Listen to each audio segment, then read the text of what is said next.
ಮುಂದಿನ ಸುದ್ದಿಗೆ ಹೋಗೋಣ. ಮಾಜಿ ಸಚಿವ ಬಿಜೆಪಿ ಶಾಸಕ ಭೈರತಿ ಬಸವರಾಜ್ ಅರೆಸ್ಟ್ ಅನ್ನುವ ಸುದ್ದಿ ಯಾವ ಕ್ಷಣದಲ್ಲಾದರೂ ಬರಬಹುದು. ಮರ್ಡರ್ ಕೇಸ್ನಲ್ಲಿ ಇವತ್ತು ಜನಪ್ರತಿನಿಧಿಗಳ ವಿಶೇಷ ನ್ಯಾಯಾಲಯ ಭೈರತಿ ಬಸವರಾಜ್ ಸಲ್ಲಿಸಿದ್ದ ನಿರೀಕ್ಷಣಾ ಜಾಮೀನು ಅರ್ಜಿಯನ್ನು ವಜಾ ಮಾಡ್ತು. ನಿರೀಕ್ಷಣಾ ಜಾಮೀನು ಕೊಡೋದಿಲ್ಲ ಅಂತ ಹೇಳ್ತು. ಬಿಕ್ಲು ಶಿವ ಮರ್ಡರ್ ಕೇಸು ಇವತ್ತಿಗೆ ಸರಿಯಾಗಿ 5 ತಿಂಗಳು 10 ದಿವಸದ ಹಿಂದೆ ನಡೆದಂಥ ಕೊಲೆ ಪ್ರಕರಣದಲ್ಲಿ ಭೈರತಿ ಬಸವರಾಜರನ್ನು ಅರೆಸ್ಟ್ ಮಾಡೋದಕ್ಕೆ CID ಅವರು ಹುಡುಕ್ತಾ ಇದ್ದಾರೆ.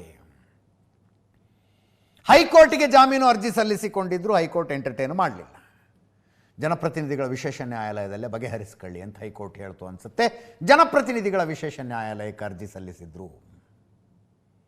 ಅಲ್ಲೂ ಕೂಡ ವಜಾ ಆಗಿದೆ. ಭೈರತಿ ಬಸವರಾಜು ಹೆಚ್ಚು ಕಡಿಮೆ 5 ದಿನದಿಂದ CID ಅವರು ಹುಡ್ಕೊಂಡು ಓಡಾಡ್ತಿದ್ದಾರೆ. 5 ದಿವಸದಿಂದ ಸಿಕ್ಕಿಲ್ಲ. ಇವತ್ತು ಸಂದೇಶ್ ಚೌಟ ಭೈರತಿ ಬಸವರಾಜು ಪರವಾದ ಮಾಡಿದ್ರು ಬಿಕ್ಲಾ ಶಿವ ಮರ್ಡರ್ ಕೇಸ್ನಲ್ಲಿ. ಇವತ್ತಿಗೆ 5 ತಿಂಗಳು 10 ದಿವಸ ಆಗಿದೆ. ಅಕ್ಯೂಸ್ ನಂಬರ್ 5 ಅಂತ ಭೈರತಿ ಬಸವರಾಜು ಅವರನ್ನು ಉಲ್ಲೇಖಿಸಿದ್ದಾರೆ. CIDಗೆ ಪ್ರಕರಣ ವರ್ಗಾವಣೆ ಆದ ನಂತರ ಅವರಿಗೆ ವಿಚಾರಣೆಗೆ ಬನ್ನಿ ಅಂತ ನೋಟಿಸೇ ಕೊಟ್ಟಿಲ್ಲ. ಸಮನ್ಸ್ ಕೊಡದೆ ವಿಚಾರಣೆಗೆ ಹೆಂಗೆ ಬರ್ತಾರೆ ಅವರು? ಈ ಕೊಲೆಯಲ್ಲಿ ಭೈರತಿ ಬಸವರಾಜು ಅವರದ್ದು ಯಾವುದೇ ಪಾತ್ರ ಇಲ್ಲ. ಕೊಲೆಗೆ ನಮ್ಮ ಕಕ್ಷಿದಾರರು ಅರ್ಥಾತ್ ಭೈರತಿ ಬಸವರಾಜ್ ಅವರು ಸಂಚು ರೂಪಿಸಿದ್ದಾರೆ ಅಂತ ಹೇಳೋದಕ್ಕೆ ಏನೂ ಸಾಕ್ಷಿ ಇಲ್ಲ ಅಂತ ಸಂದೇಶ್ ಚೌಟ ಅವರು ಹೇಳಿದ್ರು. ಈ ಪ್ರಕರಣವನ್ನು CBI ತನಿಖೆಗೆ ಕೊಡಬೇಕು ಅಂತ ಸ್ವತಃ ಭೈರತಿ ಬಸವರಾಜು ಅವರೇ ಪತ್ರ ಬರೆದಿದ್ದಾರೆ. ಮೇ 2ನೇ ತಾರೀಕು ಅವರ ಬರ್ಡೇ ಇತ್ತು. ಭೈರತಿ ಬಸವರಾಜು ಅವ್ರದ್ದು ಬರ್ಡೇ ಇತ್ತು ಮೇ 2ನೇ ತಾರೀಕು. ಆವತ್ತು ಅವರು ಕುಂಭಮೇಳಕ್ಕೆ ಹೋಗಿದ್ರು.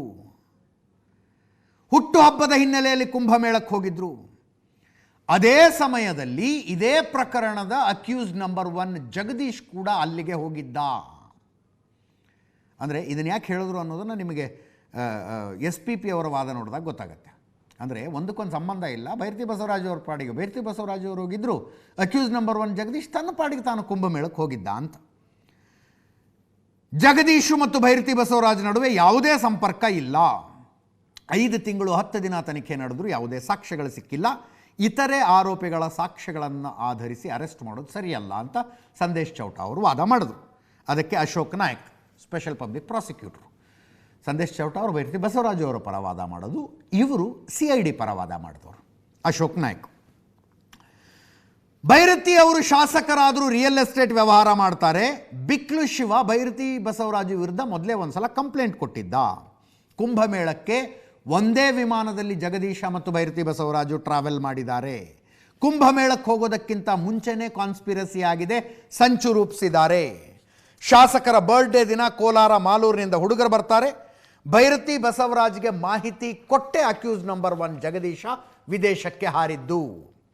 ಆರೋಪಿಗಳಿಬ್ಬರು ಒಂದೇ ಕಡೆ ಇದ್ದದ್ದಕ್ಕೆ ಟವರ್ ಲೊಕೇಶನ್ನ ಸಾಕ್ಷಿ ಇದೆ.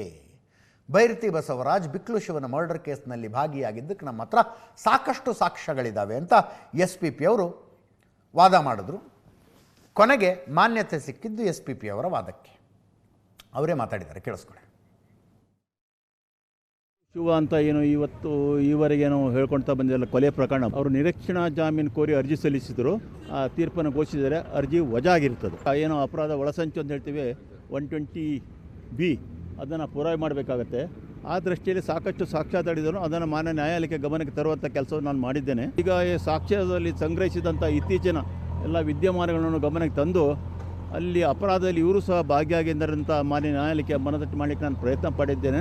ಮಾನ್ಯ ನ್ಯಾಯಾಲಯ ಇಂಥ ಒಂದು ಪ್ರಕರಣದಲ್ಲಿ ಗಂಭೀರ ಪ್ರಕರಣ ಮತ್ತು ಸಾಕ್ಷ್ಯಾಧಾರಿತ ಮತ್ತು ಮುಂದೆ ತನಿಖೆಗೆಲ್ಲ ಬಾಕಿ ಇರೋದರಿಂದ ಈಗಾಗಲೇ ಸರ್ಕಾರದ ಪರ ಸಲ್ಲಿಸಲಾದ ಒಂದು ಪೊಲೀಸರ ಪರವಾಗಿ ಸಲ್ಲಿಸಲಾದಂಥ ಒಂದು ಅರ್ಜಿ ಸಹ ಅವರನ್ನ ಕಸ್ಟಡಿಗೆ ಇಂಟ್ರೋಗೇಷನ್ಗೆ ಬೇಕು ಒಂದು ಏನಿದೆ ನಮ್ಮ ಬೇಡಿಕೆ, ಅದನ್ನು ಆಧರಿಸಿ ಗಮನಕ್ಕೆ ತೆಗೆದುಕೊಂಡು ಎಲ್ಲ ಕಾನೂನಿನ ಸರ್ವತೋಮುಖವಾಗಿ ಆ ಅರ್ಜಿಯನ್ನು ತಿರಸ್ಕಾರಗೊಂಡು ಕಳಿಸಿದೆ ಅಂತ.